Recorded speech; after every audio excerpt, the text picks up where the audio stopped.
Tentang dugaan penghasutan di muka umum dan dugaan penistaan agama berkaitan dengan pernyataan dalam sebuah acara bertajuk tanda kutip mens rea. Ya udahlah. Namanya juga hidup, berani berbuat, berani bertanggung jawab. Hukum tabur tuai itu nyata. PDI Perjuangan mengecam tindakan pelaporan ke polisi terhadap Panji. Bagi kami itu merupakan bentuk intimidasi terhadap kebebasan bersuara dan kebebasan berekspresi. Dan hal itu merupakan rentetan intimidasi dan teror terhadap pegiat media sosial yang vokal melakukan kritik terhadap kondisi di negeri ini. Mahfud MD bela Panji soal show-show yang baru-baru ini, yang rame-rame ini. Katanya dilaporin dia. Ya, nggak masalah juga ya nggak? Cuma saya sebagai rakyat kecil hanya ingin mengatakan satu hal. Inilah watak-watak kita. Kalau kenyang, diam. Kalau lapar, teriak-teriak.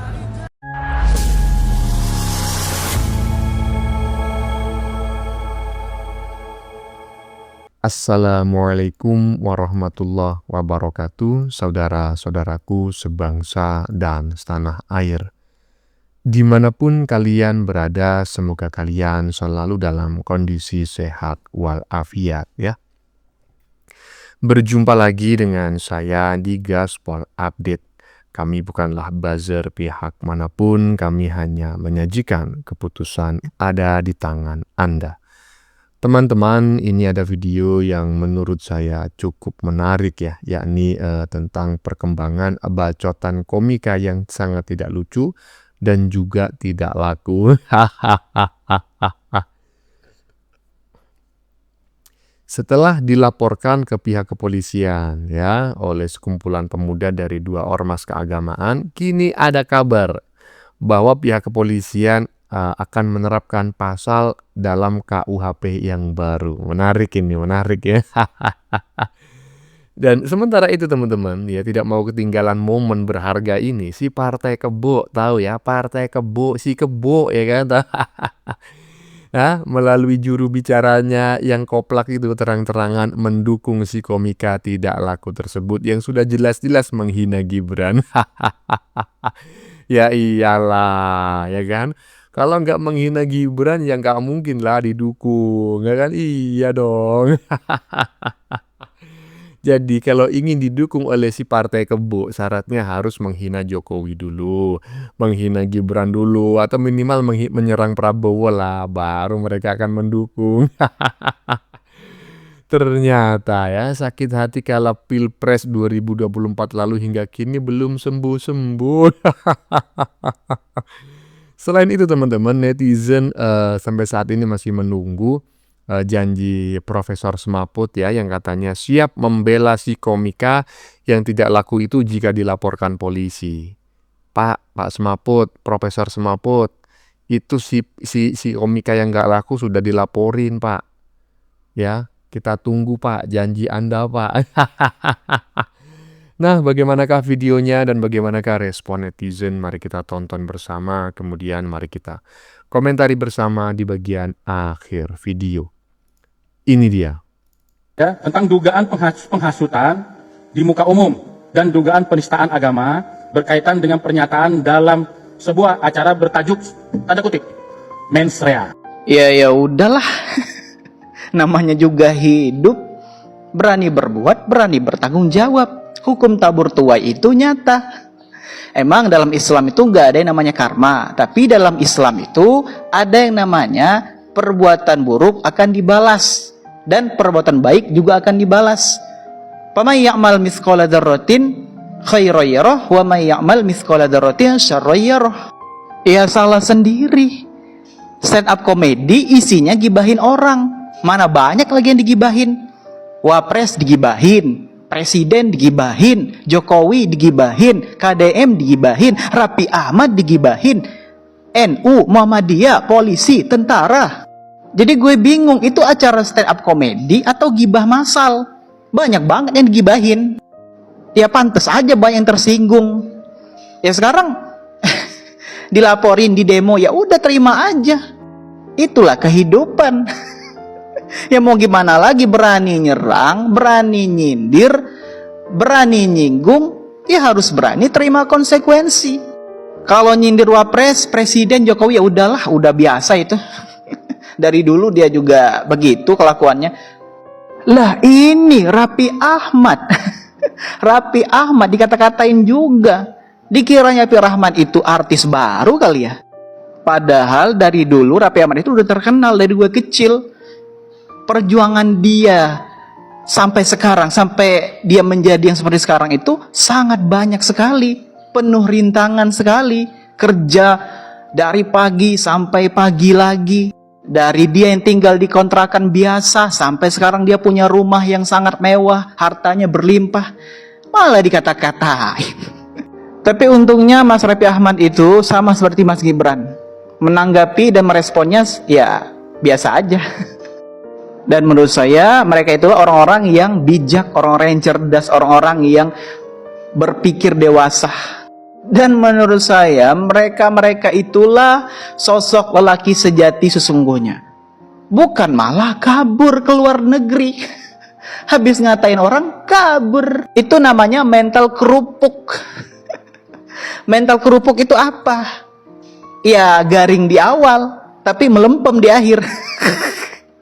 Ya mestinya harus berani, gak usah kabur kemana-mana. Kalau merasa benar gak usah kabur, hadapi. Tapi ya udahlah, apa yang mau diharapkan? Ya junjungannya juga begitu. Ahli gibah semua. Hahaha. Itu namanya mental kerupuk, ya kan? Kerupuk pakai H, kerupuk. Ya. Itulah yang disampaikan oleh netizen barusan ya. Itu namanya mental kerupuk. Kalau merasa benar ya dihadapi. Kita harus berani, bukan malah lari. Ya, ini pasti nanti akan menjadi polemik ya ketika pihak kepolisian menyatakan bahwa sang Menstrea, sang siapa namanya itu komika yang tidak laku dan tidak lucu tersebut akan dijerat dengan pasal dalam KUHP yang baru ya. Ini menarik sekali karena banyak pihak yang menyebut bahwa KUHP itu tidak berlaku surut gitu loh. Jadi ketika kejadiannya itu sebelum KUHP itu diberlakukan, maka tidak bisa KUHP yang baru tersebut diperlakukan. Ya nggak masalah. Yang KUHP yang lama kan juga membahas tentang pencemaran nama baik, penistaan agama, membuat gaduh dan lain sebagainya kan. Iya kok, orang pasalnya bukan menghina wakil presiden yang diterapkan. Pasalnya itu kalau nggak salah itu penistaan agama. Ya kita tunggu aja ya. Nah, bagaimanakah respon dari si Partai Kebo ya kan? Ini dia.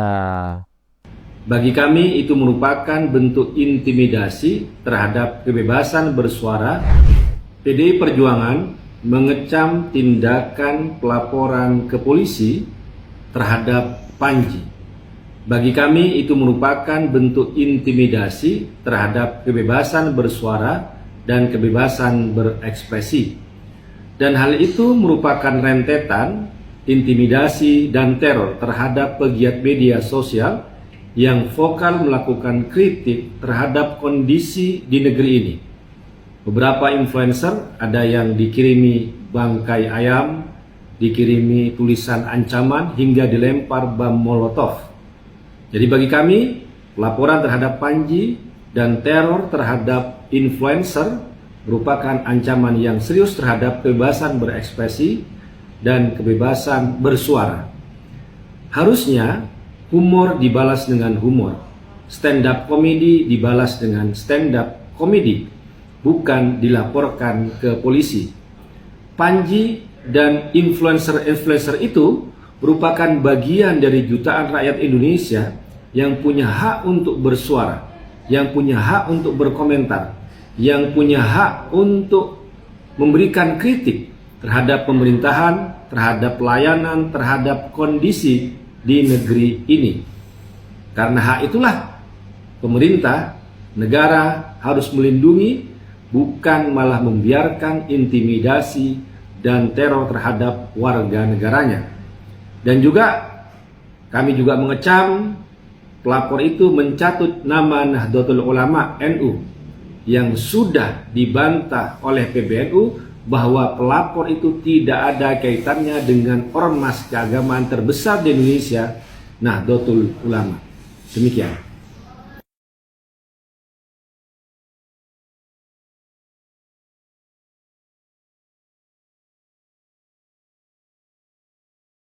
Ya,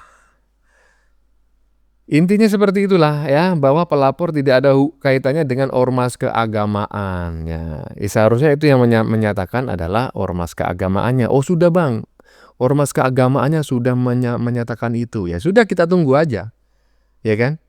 Kita tunggu saja apakah dua ormas keagamaannya ini akan mensomasi kaum pemuda yang melaporkan tersebut ataukah tidak, ya kan?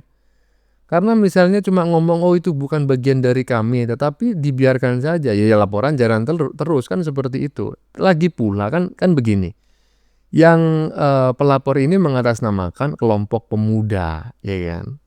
Pemuda dua organisasi keagamaan. Nah, bukan atas nama organisasi keagamaannya. Jadi walaupun tidak diakui, ya kan, oleh organisasi keagamaannya, tetap saja menurut saya laporan ini bisa diterima dan ditindaklanjuti karena yang melapor ini atas nama lembaga sendiri gitu loh, walaupun katanya itu badan otonom lah, ya kan, berada di bawah organisasi keagamaan lah. Saya tidak ngurus hal itu ya. Yang jelas dari pernyataan si orang barusan ini kita bisa melihat lah, ya kan, bahwa saya ingin memberikan kesimpulan lah, bagi kalian-kalian yang suka memaki Prabowo, memaki Jokowi, memaki Gibran, jangan khawatir, Anda masih punya pembela, Anda pasti tetap akan mendapatkan, akan ditolong oleh seorang pahlawan.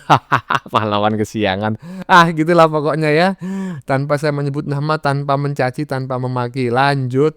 3 alasan kenapa pelapor Showman Surya Panji tidak mengerti hukum, tidak mengerti apa yang dia laporkan. 1. Yang melaporkan tidak punya legal standing atau cacat secara hukum. Pelapor mengaku sebagai perwakilan dari NU dan Muhammadiyah, tapi secara resmi NU dan Muhammadiyah membantah keterlibatan organisasi dalam laporan. Kedua, pelapor tidak mengerti tentang asas legalitas dalam hukum pidana. Di Showman Surya Panji, semua opini yang dibangun atas dasar opini menurut keyakinan saya. Itu namanya opini, klaim subjektif, keyakinan, tidak bisa dipidana. Yang bisa dipidana itu kalau dia bersifat klaim objektif, seperti tuduhan, fitnah, itu bisa. Jadi harus dibedakan mana keyakinan, mana klaim objektif. Kalau semua yang subjektif bisa dilaporkan, orang yang yakin bubur diaduk lebih enak, kenapa tidak dilaporkan? Ketiga, Showman Surya Panji dilaporkan pakai pasal-pasal baru dalam KUHP. Secara hukum ini keliru, karena dalam hukum Indonesia ada prinsip hukum yang bilang hukum tidak berlaku surut. Artinya pasal-pasal baru dalam KUHP yang baru tidak bisa diberlakukan di perbuatan yang sebelum KUHP itu disahkan. Misal KUHP yang baru disahkan 2 Januari 2026. Video stand up Panji tayang di Netflix 27 Desember 2025. Secara hukum, KUHP yang baru tidak boleh berlaku ke belakang. Kalaupun mau dipaksakan, maka yang dilaporkan harus ditempatkan di posisi yang paling menguntungkan bagi dia. Ini mata kuliah semester 1 untuk yang belajar hukum di Fakultas Hukum. Iya, terserah kau lah ya. Terserah kau. Kau pikir yang ngerti hukum di dunia ini cuma kau saja.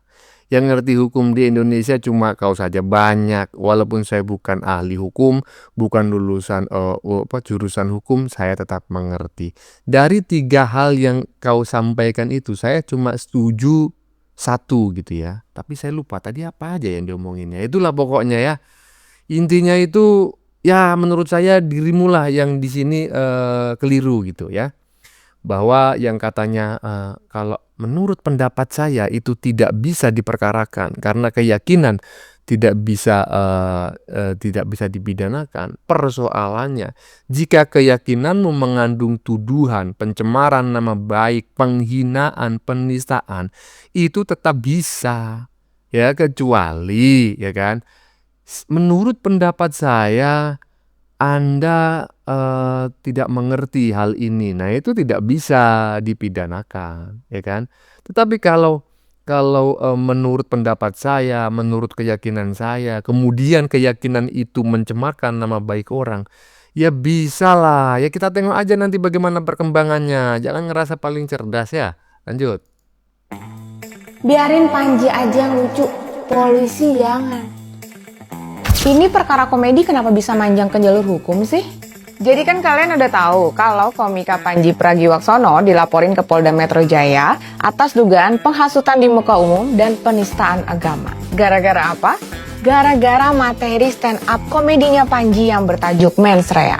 Yang ngelaporin itu Angkatan Muda Nahdlatul Ulama dan Aliansi Muda Muhammadiyah. Tapi dari PBNU sama Muhammadiyah ngeklaim laporan itu tuh nggak mewakili organisasi. Jadi siapa yang mesen? Terus diterima kan tuh laporannya sama polisi. Kasubit Penmasbid Humas Polda Metro Jaya Kombes Reonasi Menjuntak bilang pihaknya bakal pakai KUHP baru buat mengusut kasus ini. Tapi Mahfud MD bilang kalau materi stand up-nya Panji itu nggak bisa dipidanain apalagi pakai KUHP baru. Karena apa? Karena pertunjukan Mens Rea sendiri perdana tayang di Netflix pada 27 Desember 2025. Sedangkan KUHP baru resmi berlaku pada 2 Januari 2026. Nah, kira-kira begitu kalau menurut Bapak Mahfud. Nah, udah, biarin Panji aja yang lucu, polisi jangan. Polisi jangan ikut lucu. Aduh, ya cukup si komika Koplak itu aja yang lucu. Kau juga nggak usah ikut-ikut lucu. Nggak lucu. Persoalan menggunakan KUHP baru atau KUHP lama itu nanti biar aja diurus di pengadilan. Ya, apakah tepat ataukah tidak tepat. Yang namanya dilaporkan itu belum tentu bersalah, ya, belum tentu ditetapkan sebagai tersangka.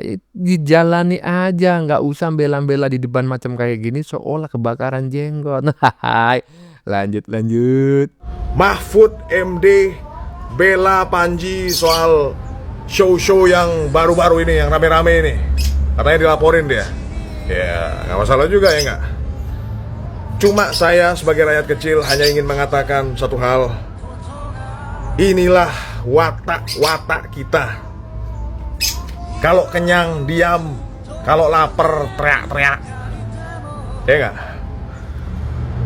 Mereka nggak suka sama Gibran jadi wakil presiden. Apa masalahnya? Hei, anak-anak Abah yang belum tercerahkan, dengar ya. Yang meminta Gibran sebagai wakil presiden adalah Pak Prabowo sendiri. Pak Prabowo sendiri berkali-kali mengatakan itu. Ya. Gibran sebagai anak Jokowi, sebagai keluarga Pak Jokowi. Memang ada Gibran lahir, Gibran lahir, dia memilih dari keluarga siapa? Memang bisa dia, Mas Gibran itu memilih lahir dari keluarga mana gitu. Kan nggak bisa. Itu yang maha kuasa, bos. Tolonglah. Ini orang-orang tanda tak mampu semuanya ini, ya. Tuhan sudah menentukan kita itu ada di mana, ya. Dulu mungkin Pak Jokowi sebelum jadi presiden, ya bisa jadi hidupnya dulu dia susah, berjuang sampai pencapaiannya yang sekarang ini. Lah anaknya sebagai anak presiden, ya anak presiden kawan-kawan. Ya, emang kenapa masalahnya? Ada perintis, ada pewaris. Dunia ini berputar. Mungkin kau itu yang susah-susah sekarang, kau yang susah-susah sekarang, bisa jadi kau itu anak raja zaman dulu, di zaman batu, di zaman sebelum dinosaurus mungkin. Bisa jadi. Intinya kita tunggu teman-teman ya, apakah Profesor Semaput ini sesuai dengan omongannya, karena berdasarkan track record ya, track recordnya menurut saya omongannya kurang bisa dipercaya menurut keyakinan saya. Nah ini bisa ya kan, pendapat ini ya kan, menurut keyakinan saya sepertinya Profesor Semaput tidak akan ya membela si komika Koplak, bahkan menjadi kuasa hukumnya ya. Sepertinya nggak mungkin gitu loh, itu kan cuma bacotan aja. Tapi kita menunggu ya sebagai seorang netizen ya. Lanjut. Ada yang stage video gue, di mana kemarin tuh gue sempat ngomong untuk jangan menormalisasi bully dengan dalil apapun itu, dari kritik sampai komedi. Karena itu apa? Itu hanya menunjukkan mentalitas sebagai pembuli, dan ini nggak bagus untuk dicontohin kalau misalnya apalagi disampaikan di media sosial. Karena apa? Yang lihat banyak termasuk anak-anak. Ini bisa dipelajari dan diikutin sama anak-anak. Ini yang bahaya. Padahal gue ngomongnya secara general, nggak ngomongin masalah pemerintah atau apapun itu, tapi ini orang dalam videonya dia menyampaikan bahwa it's okay dong kita sebagai masyarakat untuk kritik kebijakan pemerintah. Karena pemerintah udah nggak bisa dikritik dengan baik-baik, jadi nggak masalah untuk kritik pemerintah dengan cara apapun itu, termasuk dengan cara yang kasar. Lu harus pahamin dulu ya. Ini menurut keyakinan saya ya. Lu tuh harus pahamin definisi kata, mana kritik, mana bully atau perundungan ya. Kalau lu mau kritik kebijakan pemerintah, koreksi akan kerjaan mereka, silahkan aja mau pakai cara yang halus, kasar, terserah, mau katain kebijakannya kayak apa, kayak bodo amat kata gue. Tapi kalau misalnya lu itu bully atau ngerundung ke fisik, body shaming, inilah yang nggak bagus, yang nggak pantas. Gue nggak cuma ngomongin masalah orang-orang yang kontra akan pemerintah, yang pro pun juga ada yang kayak gitu. Mukanya si Anies misalnya ditaruh di badan binatang dengan teknologi yang sekarang ada. Terus juga mukanya Pak Prabowo, mukanya Bahlil misalnya, itu kan sebenarnya hal-hal yang nggak perlu dilakukan. Dan gue sendirinya nggak pernah memang buat itu dan gue include atau masukin di insert, di overlay, nggak pernah kan. Karena buat gue itu bukan mentalitas gue untuk ngomongin yang seperti itu. Jadi jangan menyamakan kritik dengan bully ya. Kalau memang lu peduli sama bangsa ini, kritik saja. Memang kebijakannya ini nggak pro rakyat, harusnya lu seperti ini, buat yang seperti ini, lu bisa kerja nggak? Tapi kalau misalnya buat perundungan dengan fisik, ini kan sudah sakit loh kalau menyamakan gitu loh.